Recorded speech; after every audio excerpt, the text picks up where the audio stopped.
we have a job where the customer had some dangerous trees that were planted around here, and they started to decay and rot, and they started to fall down and causing a problem. We used our crane removal tactics to remove the trees.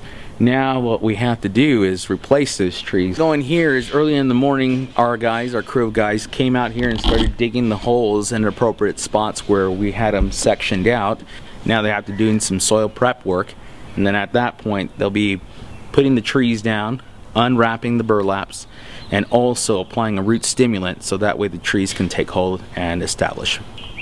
With these particular size trees, it calls for about a cup of this in each one. And you have to apply it right to the root ball. The top 2/3 is the best, and it just helps stimulate the roots, and you get better root growth. 1, 2, 3.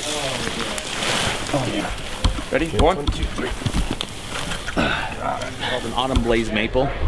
They're kind of tight growing, that's their growth pattern, but they grow about 40 to 50 feet high and about 15 to 20 feet wide. When they're brought in from the wholesaler to the nursery and the nursery to us, and in certain instances like here we have crossing limbs and little limbs that need to be pruned out. So right now we're going to be pruning out some of those limbs.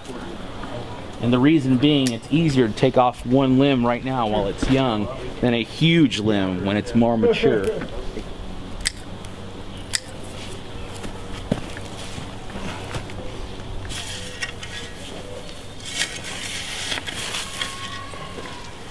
It's always good to have a certified arborist to tell you what to plant. You know, soil conditions can change and grades can always change. Tree selection is something that is almost precise, down to a science. How tall the trees can get, how wide they can get. You know, we have power lines on the back. Will they intrude on those power lines?